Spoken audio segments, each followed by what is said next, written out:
everybody, I'm Will, and this is Downtime Activities, and we've done some content on the channel before about Epic 6 campaigns in D&D, which are a way to run a sort of a traditional Dungeons & Dragons campaign in a very non-traditional way by lowering the max level cap and making combats a little bit grittier and just changing the scale of the world. And we actually had a decent amount of interest in that and got some requests for more specific content about kind of world building and campaign prep, and that's what this video is going to be about. It's a fairly longer one, but it's going into detail about how to actually world build for an Epic 6 campaign, how to kind of set up some of your encounters, the type of stuff you should be looking for, and some Epic 6 specific requirements. It is worth noting real quick that Wizards of the Coast is kind of in hot water at the moment with the whole open gaming license thing in regards to Dungeons & Dragons. If you're not really aware of that, I recommend looking it up. And if you're not really in the mood to watch a video about the Dungeons & Dragons 5th edition system, I totally understand. But for those of you still interested, let's go ahead and get into it. I'll talk about several different things here, all of which have some value in setting up an Epic 6. I'll start with a bit of world building and main story prep for a world well suited to an Epic 6 style campaign, and then I'll go over some actual running the game type stuff, like some stats, encounters, some magic items, and a little bit of the main story beats that I want to hit or side quest type stuff. To start with, if we want to run an Epic 6 campaign, we need a world that fits this style of game. The thing I'm going to look at are stuff like low magic fantasy worlds, grittier or more grounded worlds, or worlds with a heavier social or political theme. These sort of slower paced worlds fit a little better because by and large, the problems that the characters are solving are going to be a little more scaled back. High magic worlds don't fit an Epic 6 terribly well because the level of magical power that characters have access to is locked to a much lower level. You max out at 3rd level spells, not 9th level spells.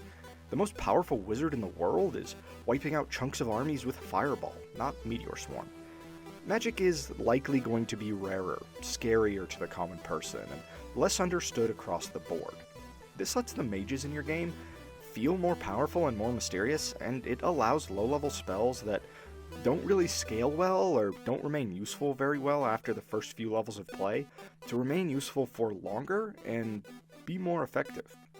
Spells like Sleep are a good example of this. This still leaves us with a lot of options. Even stuff like Lord of the Rings or Game of Thrones take place in essentially Epic 6 worlds, and historical settings make an excellent piece of inspiration here. These are worlds with unique feels and styles, and have come to define entire swaths of fantasy genre themselves. Myself, I'm a big fan of the 2 old Conan movies and a lot of Conan's world. The decaying, decadent civilizations built upon the ruins of a much older and much grander one, where barbarity is set in direct conflict with civilization and dark sorcery. I am also, however, a big fan of historically inspired settings, and either one of these is a good place to start. So on the one hand, I could build a world heavily inspired by Conan. This lets your players make characters like Conan himself, or the other thieves and warriors he meets in his travels. Your villain is likely going to be a sorcerer, or some sort of demon summoned into this plane, and your battles will take place amidst the decadent cities or the ruins of the much older and perhaps inscrutable world upon which they are built, in the same way that so much of Conan's world is built upon the bones and ruins of the Atlanteans. Your characters are priests of forgotten gods, thieves and wandering warriors, barbarians or wildling druids, or practitioners of the dark sorceress arts themselves. Any cultures you build into the world are going to be rougher around the edges, likely more decadent, and probably set in stark contrast to one another. Make your elves truly wild, perhaps almost feral, a terrifying, long-lived species that remembers the age of the Atlanteans before the crumbling human cities of the present day. Set the barbaric tribes of the north, never unified and never conquered, against the grand marble-lined cities of the coastal peoples, who worship a pantheon 1,000 names long, and let your characters blaze their own path through these lands, until, like Conan, they become famous even in their own time. On the other hand, I could build a world heavily inspired by a period of history. Obviously, these 2 ideas aren't exclusive, and you'll actually get the best mileage out of combining them or taking elements of both, but I think they're going to approach some themes differently, and each is going to have a unique feel. You've got a lot of options when it comes to historically inspired settings. Obviously, a lot of people are going to default to medieval or ancient Mediterranean styles here, and those work very well. You either get a scattered world of knights, nobles, and kings under the umbrella of the supposedly unifying church, or a world of city-states and empires at the height of their civilizations, as deified emperors and lone heroes battle across the extent of the known world. One is the realm of knights, the other the realm of philosophers, but both have plenty of places for barbaric characters, thieves, bards, clerics, wandering protectors of the wilds, or mysterious witches, sorcerers, and wizards. Or, if you have the cultural understanding and historical grounding, go for something more Arabic or Persian, with grand gilded cities set along desert highways, oases, grand trade routes linking worlds together. This is the haunt of the lone desert nomad, the street rat thief trying to survive, and the assassin selling their skills to the richest merchants and princes. Let your players make the Aladdin or the Prince of Persia. Let them be the merchant guiding caravans across the desert. Let their mage be the vizier or wise man plumbing the secrets of the universe and acquiring grand scientific knowledge far ahead of their time. Set your campaign in a world inspired by ancient China or India, where grand armies face off against the backdrop of titanic buildings and constructions, where heroes interact with the gods themselves more often than they think, where war elephants are used to break lines in battle. Set a campaign in Aztec, Mayan, or Incan cultures, where the warriors wear jaguar pelts, where longswords are studded with obsidian, and where the monolithic constructions of a rich and vibrant culture rise up out of the jungle. I like both a Conan-style world and a historically inspired one, but I'm sort of leaning towards a historical setting for this one. And since I know that Matt would be one of the players in my game, I'm going to set it in a world inspired by the ancient Mediterranean, because I know that's an easy way to get him invested and to get him to make an interesting character. This is also a time period I know a decent amount about, so I can use that to inspire the world I'm going to build and some of the events that are going to happen. Obviously, the ancient Mediterranean is nothing close to homogeneous. No historical period is, and I'm going to mix and match elements here from several hundred years of history, since I kind of want elements from both the height of the Roman Empire, as well as moments from the earlier Republic, like the end of the Punic Wars. Let's start with a rapidly growing empire inspired by Rome. It's considering itself the seat of civilization in the known world, and it has grown from humble origins to be a true power. It has recently destroyed its longtime enemy, the Empire to the south, and now its sights are set on expansion north and east. To their north lies the wooded and mountainous lands of the barbarian tribes, a fierce and scattered people who bow to no man, and who have proven a difficult and dangerous enemy. To the east lies the old kingdoms and city-states of a much older civilization, a land of mythical heroes and philosophers, though their golden age has passed. Further east still is the deep desert and the empires there, where spices, silk, and gold flow west to enrich the merchants of our pseudo-Roman Empire, even as war threatens both sides. Since an Epic 6 is a scaled-back campaign, let's assume that most, though not all, of the fights our players get into are going to be against humanoid enemies. In that case, let's make politics a larger part of this campaign. Maybe the Empire has multiple factions within it, multiple generals all angling to be the next emperor, as well as the established family trying to hold the throne. On top of this, let's add a senate of some type. Maybe it's more of a public figurehead than an actual seat of power, but it's not to be ignored. We thus have senators supporting different claimants for the throne, or trying to keep the peace, and many people are willing to pay adventurers or mercenaries for shadowy work. This gives us a base into which to build conflict, and it lets the players pick and choose their employers in most circumstances. Each of the other cultures around this core empire all have their own mix of motives as well. Some want peace, some want war, some want the collapse of the empire or the return of an old age when their own nation was more powerful. There might still be rebels from that old pseudo-Carthaginian empire to the south that are still causing trouble. Maybe the elves, instead of being part of the barbarian tribes of the north, are that old collection of pseudo-Greek nations to the east, pining for the return of their golden age. Maybe the dwarves are the empire of the desert, instead of just being fake Scottish like most people make dwarves. Or if you want to lean into that, maybe the dwarves are essentially the Picts, living in the moors and forests far to the north and east, right on the edge of the empire's expansion, and they were scary enough that the empire built a wall across the width of an island to keep them out. I like this idea, so it's what I'm going to go with. A lot of the story is going to be built around the characters themselves, and this is how Epic 6 games work best. It's kind of hard to rely on existential threats, though it can certainly be done, since the threats have to be big enough to be scary, but small enough that the players can, with enough prep and planning, defeat them. If I want an existential threat, I'll probably go for something like an ancient dragon, which the players can't really hope to defeat by themselves. This forces the campaign to become a story of them unifying the warring factions of the world and building an army big enough to stand a chance against a creature of this scale. And the final battle will be truly titanic, as the ancient dragon destroys entire legions in a battle that lays waste to a massive city. If I'm not going to rely on an existential threat like this, I'm going to build the main story around what the characters are and choose to do. If someone makes a character from the remnant of pseudo-Carthage to the south, and their character goal is about avenging their nation and city by burning down the empire, I'm going to let that be a major part of the story. If someone makes a character who is an offshoot of the royal family, maybe I want their rise to the throne, or their stark refusal to do so, to be a major part of the campaign. If a player makes a character with a backstory all about trying to hunt down the Imperial general who led the legion that slaughtered their tribe in the north, let's use that as the main story told. The general remains always out of reach, perhaps even angling to become emperor and triggering a civil war, which will drag the party into picking a side, like it or not, in the fight against him. For the sake of this prep, I'm going to build several of these elements into the world, and we'll just see if some of them get used. I want the faction war part to be a big deal and be a lot of the core conflict, so one way or another that piece stays in.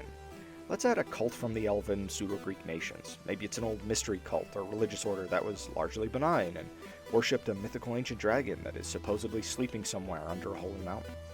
Maybe in recent decades, a hardliner faction took control of this cult and has been working towards finding a way to awaken and release this mythical dragon to destroy the empire and bring back a new golden age of their culture and people. Even if this doesn't end up being the main story, it's an easy side quest to have the players interrupt this ritual and stop the cult early on. If it is the main story quest, it's an easy thing to lace rumors about into the world, and to build encounters around fighting members of the cult. If your players actually allow your villains to monologue, which mine never do, you can really build some moral and philosophical complexity into both the leader of this cult and the dragon if you want. Or you can make the dragon essentially unapproachable and unknowable, or just plain comic book evil. For pantheons, gods, and religions, I think I'm just going to use the historical religions of the cultures around this period of history. This gives some nice variety and lets the characters have the same discussions and religious conflicts that the Roman Empire was dealing with at its height. The elves will use the Greek pantheon, the Central Empire will use the Roman, the dwarves and halflings way up in the Isles to the northwest will use the Celtic, and so on. This is a little easier for everyone to remember, rather than just making up a bunch of gods, and it lessens the work I have to do. Let's actually talk about character creation for a moment. It's important for your players to understand that the level cap is at 6, and that the world is going to be adjusted accordingly. This both limits their options and frees them to make less optimized characters, since low-level abilities stay powerful for longer into the extent of the campaign. As the DM, make an effort to ensure that character backstories fit into the world and entangle the characters in the events, plots, and intrigue of the campaign. Make character backgrounds actually matter. Most backgrounds are chosen sort of aimlessly, and their ribbon abilities are often ignored over the course of a campaign. Make them matter. Pay attention to what backgrounds your players choose, and find ways to fit those abilities into the world at large. As far as starting level, you've got several options here. Obviously, the best course of action is probably just to start at first level. This is sort of the traditional route, and running a campaign this way, a first level character is a capable combatant. If you want your characters to start as well-known officers, famous thieves, or a barbarian chieftain of the north, you could go as high as 3rd level, though obviously this is half the max level and shouldn't be done lightly. If your players are fine with it, you could start without levels at all. Matt and I are fond of doing this because it completely changes the feeling of the early sessions of the campaign, and getting a level at all feels like a momentous occasion. If you do this, the character will have their background and their species, and any abilities or skills given by those, and that's it. I'd start with 4 hit points, which is standard for a commerce stat block, and modify this by constitution as applicable. This doesn't work for every character concept, and tends to favor characters who are going from a simple, unadventurous, or hardscrabble existence, and making that step out into a life of adventure and intrigue. Forcing characters to problem solve without class abilities, and only a couple of proficiencies, is very interesting, and it's satisfying to have them earn their first level, whether that's pulling off their first job for the Thieves Guild to get trained as a rogue, or proving themselves to the old military officer who trains them as a fighter. As I said, your players need to be okay with this idea, and it doesn't favor every type of character. Overall, the most important thing is that the characters have that buy-in to the world. Players and DM need to work together to build complex backstories and determine the characters' relationships to the world around them. Characters should have goals, motives, flaws, and ideals, and these should be tied into the world as much as possible in order to constantly get the characters involved in the events going on. I know that players don't always want to put the effort into building complex backstories, but it always pays off. Players love to have their deepest, darkest character secrets subtly referenced, or to hear the name of an NPC and instantly pivot away from or towards something that's going on. Other players at the table are always intrigued when something is referenced that gets a response from a player, and it makes them want to get involved. In an Epic 6 in particular, it's important to have the players' decisions and goals be a major part of the story.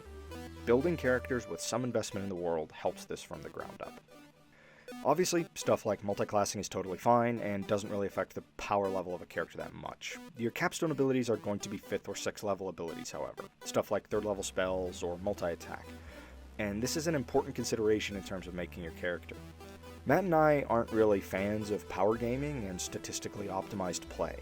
You should play to maximize storytelling, not the little numbers. But this is, after all, a game, and optimizing a skill or ability can still be fun, and doesn't inherently hinder you from making a good character. In this sense, an Epic 6 should be approached the same way as any other D&D campaign.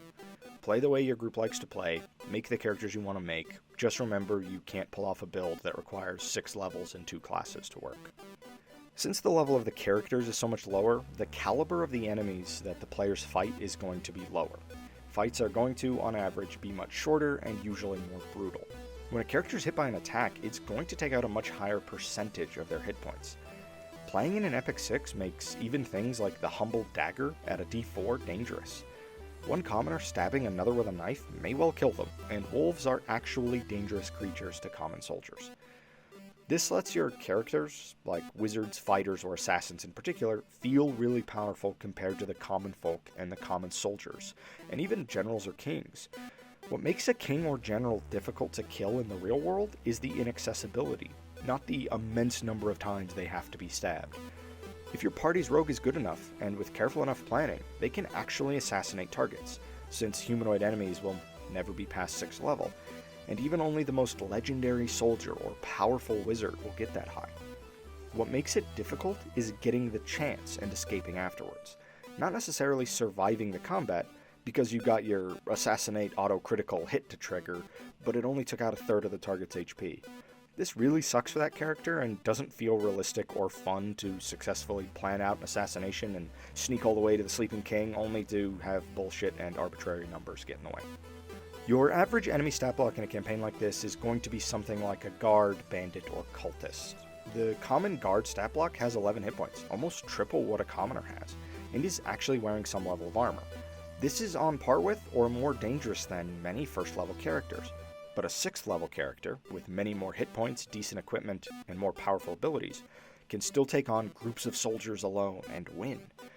This allows characters to feel powerful when fighting common enemies, but not to the point that they're invincible because their AC is over 20 and their hit points are past 100. I'm going to generally use guard stats for most trained and equipped enemies, and for their generals or legendary soldiers, I'll stat out a basic fighter-style character anywhere between 2nd and 5th level, depending on how legendary they are, or just use the basic guard stat block, but up their hit points to 15 or 20 to signify veterans or officers. This is going to make a group of soldiers, supported by 2 or 3 officers, dangerous even to high-level parties, but still lets your noble soldier character, depending on his level, fight the enemy general in heroic single combat to determine the outcome of a battle, completely avoiding that sort of jarring feeling when the enemy general has 200 hit points, suspiciously high AC, and like 6 attacks. If he's that good, why haven't we been hearing the name of him the entire campaign? Why hasn't he won this war single-handedly already? He's supposed to be fighting soldiers that have 11 hit points and, if they're lucky, an armor class of like 18. This also makes stealth a more viable option, especially for characters who aren't as well balanced for a straight fight. In classic 1-20 D&D, the stealth option only works as far as the first round, because the guy you stabbed or shot from stealth doesn't die and the combat begins proper. In an Epic 6 campaign, when fighting soldiers, you can actually stealth kill your way through multiple soldiers if you time it right and roll well, or hope to just surprise and kill an enemy before they have a chance to fight back. This lets you sometimes punch above your weight class, but because of the scaled down nature of play, enemies can often do the same.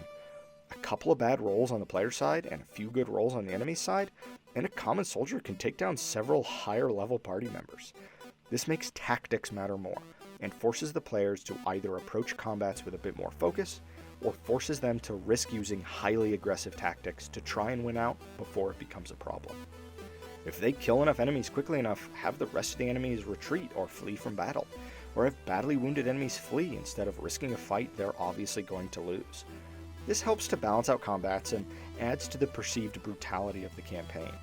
If you really want to lean into this, there is an optional rule set in the DMG that adds rules for rolling for shock during combat, which, if I remember correctly, involves losing half or more of your hit points in one attack, making a con save, and then rolling off of a short shock effect table. This is extremely brutal, especially in Epic 6 where it's much more likely to trigger, but it adds an interesting feel where many of the combatants in a fight don't die, but go down from shock or pain at the wounds they've suffered. Then you can ignore the rule for certain enemies who are under a spell or alchemical effect, and that reveal will be an interesting one for the characters. The DMG does also have a lingering wound table, but stacking too many of these optional rules altogether with an Epic 6 could end up feeling really brutal. Matt actually likes the idea of stacking both of these and forcing combat to be brutal and tactical, so in this case, I am actually going to use both of these optional rules. The other thing to remember here is that it's not a bad idea to have two outcomes in mind for your lower level encounters, especially against humans. Epic 6 combats can swing from victory to defeat in an instant. It often comes down to who attacks first, or how one or two dice fall. It is possible for the characters to fight monsters. There are plenty of low-level monsters that the players will be a match for, even stuff like skeletons. And it's entirely possible for them to fight higher-level monsters, even things with reasonably high challenge ratings, but it's important to consider what that monster looks like in this world. Single monsters can easily terrorize villages or towns, since soldiers only have 11 hit points, and the farmers and villagers only have 4. In an Epic 6 I ran some time ago, I let my players fight a mummy lord, entirely because I knew all of the players were capable of doing large amounts of fire damage, and as long as I wasn't intentionally cruel to them when running the fight, they would have it over rather quickly. You don't want to run a bunch of first level characters against it, but it is a winnable fight. A lot of monsters have weaknesses or deal specific damage types, and you can let your characters prepare potions to gain resistance to that damage or apply specific damage types to their weapon in order to combat them. This has the added benefit of making monster hunting feel like an actual prepared battle, where the characters are researching creatures and setting up their fights in specific ways in order to mitigate the damage done by monsters and gain an edge when dealing damage against them. If your players understand this, they can begin punching above their weight class, at least as far as monsters are concerned, and begin to feel clever for coming up with ways to stretch those odds in their favor. Add in a little mystique around these skilled monster hunters, and you've got yourself a Witcher-style story and characters. Even if your characters aren't statistically any stronger than the strongest of your humanoid NPCs, they still get that classic D&D experience of hunting powerful monsters. It simply requires preparation, knowledge, and a tactical approach. As far as magic items go, an Epic 6 really complicates things. It makes some lower level magic items much more powerful, and some higher level stuff overall a little less powerful. Plenty of magic items that pose some sort of risk to the party typically become much more dangerous. Cursed items aren't really what I'm talking about here, but stuff like Bag of Beans or Deck of Many Things should be avoided even more than normal. Stuff like Flame Tongue enchantments and any of their alternative damage type copies are pretty powerful and are going to be legendary weapons within the world. Think Excalibur here. And while they let players punch above their weight class in terms of monsters, aren't going to change the feel of combat against humans all that much. They'll still one-shot or two-shot a lot of human enemies, but remember that it's going to let them nuke your more powerful human encounters. 2d6 is a lot of damage in an Epic 6, and just bolting that onto a weapon is going to really make a difference. Don't shy away from these weapons, but make them rare and make them legendary. Your characters raiding the tomb of an ancient hero king in order to acquire his powerful sword should feel worthwhile. Speaking of magic weapons here, +1 or +2 weapons should be treated the same way. A lot of creatures in the monster manual have resistance to non-magical damage. Lean into this. Soldiers or villagers can't fight off a low-level monster because they don't have the weaponry to harm it. Let your players find ancient weapons that are sharper and stronger than the steel used by the common combatant, in the same way that Conan finds the Sword of the Atlantean forgotten in an ancient tomb like he does in the first film. Even a +1 or 2 to damage and to hit are going to matter in an Epic 6, far more than they do in the later levels of a traditional campaign. Weapons like Gandalf's Glamdring, Aragorn's Anduril, or even Sting can be viewed as +1 or +2 weapons with a little extra enchantment bolted on. I know there's a lot of lore behind most of these weapons and the powers they have, but at least in the films, we don't really see them as all that much more than normal blades apart from rare circumstances. Named weapons just automatically feel more powerful, and letting your players acquire +1 or +2 weapons and giving them their own names will give them a significant amount of ownership, whether they're finding ancient relics and renaming them or commissioning new blades. Most magic items that cast spells or do damage need to be re-examined. Stuff like Fireball Necklace is a bad idea, since giving your players multiple uses of a capstone level spell is almost certainly going to end in disaster. That said, giving them one as a sort of pocket nuke is kind of funny, but they're just as likely to kill themselves with it as any boss or enemy army. A 3rd level spell against a low level party is very likely to trigger whatever your house rule is for characters taking enough damage to just outright die. I'd be really careful about this type of thing. There are plenty of magic items, characters, especially chaotic ones, are likely to just use when they get them, and that can have a chance of just murdering players.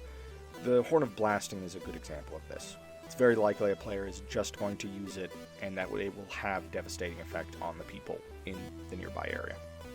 Items that cast non-damage spells can be interesting, because it may be the only way for characters to get a hold of those spells. These shouldn't be given out freely, and should be the result of quests or special encounters, but it's not a bad idea to include them. The Cape of the Mountebank, for instance, gives access to a 1-a-day 4th level spell. This is powerful, but not necessarily game-breaking, and this would be the only way to acquire it.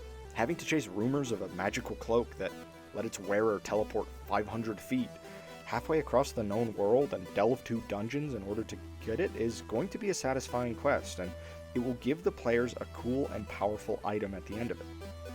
Put a couple of extra restrictions on the Cubic Gate magic item and actually give your players a rare way to jump between planes. Stuff like the Belts of Giant Strength make characters powerful, but you have to remember that characters will have relatively low hit points compared to other games. They'll rent certain encounters, sure, but it won't save them in plenty of combats. Items that summon creatures, like the Bag of Tricks or the Iron Flask, need to be approached carefully. Bag of Tricks is capable of summoning powerful creatures that will give your players a significant edge if they're lucky enough to pull the right thing. And the Iron Flask, at least based off of the provided table, is going to summon creatures that will be, by their base stats, very difficult for players or NPCs to successfully fight, and many of them will probably be hostile after its 1-hour clock has ended. I think any experienced DM is probably going to have an easy time finding interesting magic items for players to use without giving them something that's completely broken. I'm covering it here just because it's important to remember that an Epic 6 radically shifts the power level of a lot of items. Most DMs are going to recognize this pretty quickly, and it's not going to cause you too much trouble. As far as main story beats that I want to hit, like I said earlier, I want the story to focus on the characters and their goals. Their goals are likely to evolve as the story goes on, and it's easy to guide this a little bit. Early game, especially as the characters are working towards their first character level, I want to stray away from combats for the most part, and the combats that they're going to be in should be against enemies with commoner stats, or maybe a single enemy using the guard stat block.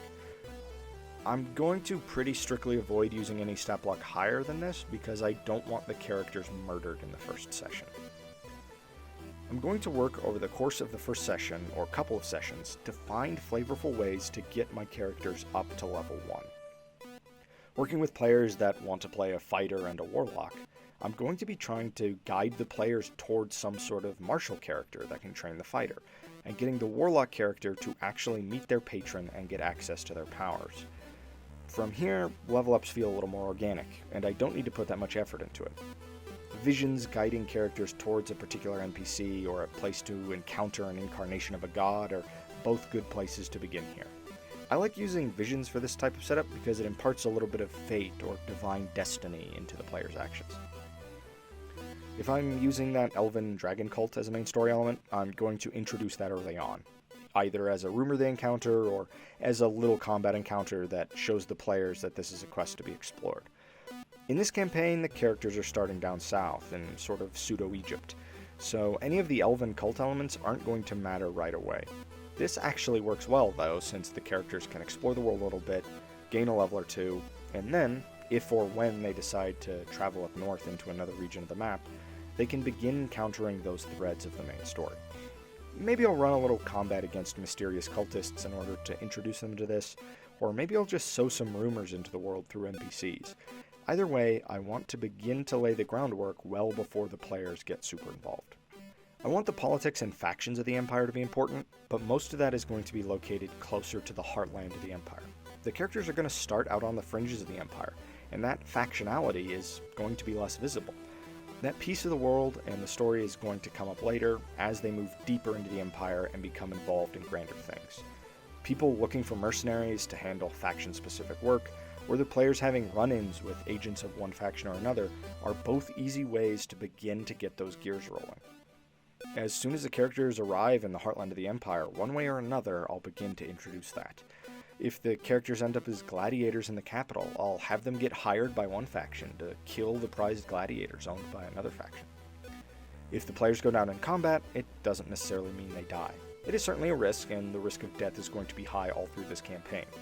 In plenty of combats, however, especially against guards, soldiers, or a lot of factions like that, if they go down but don't die outright in combat, I'll probably have them get captured instead.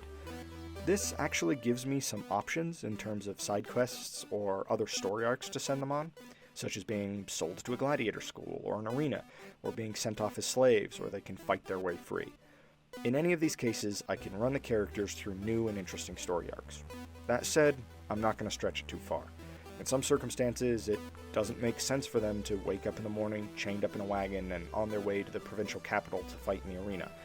And I don't want it to feel like a Deus Ex Machina keeping them from dying every time. The thing is, this campaign is going to be dangerous, and I want to give my players a break or two when possible.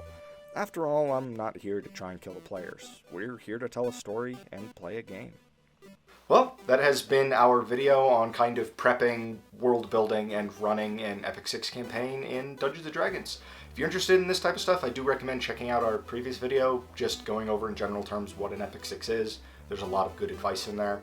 And as well, keep your eye on the channel in the future, because I am actually going to run this, at least for a little while, as a campaign. We've kind of got a hole to fill while working on a bunch of stuff behind the scenes, and figured it would be a good time to kind of get something like this rolling. And of course, Matt Erickson was pretty excited to actually stat out a character for this. And it kind of quickly snowballed into something a little bit bigger. There's more people in it than I initially intended. But what we filmed so far has been a lot of fun, and the characters are really pretty cool. So I highly recommend checking that out. And as always, go forth, slay dragons, sling spells, roll dice, and enjoy your downtime activities.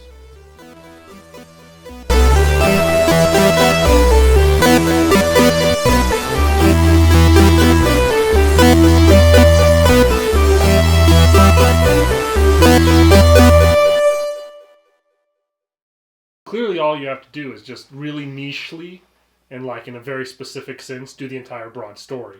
Right. But without giving any specific details. Well, luckily any a broad lot of, ones. right. Luckily what I've talked about is how, like, these work best when they're character driven. So what I'm going to try and do is let the characters drive the story. If I need a main story, here's an element I can introduce. We drive a story like a toddler with cinder blocks strapped to our feet to push the gas pedals, and then the gas pedal and the brake. You drive and it's a stick shift. You drive a story like the kid from Oh Brother Where Art Thou is driving that Model T. Exactly. Get in, boys. We're fixing to RUNNOFT.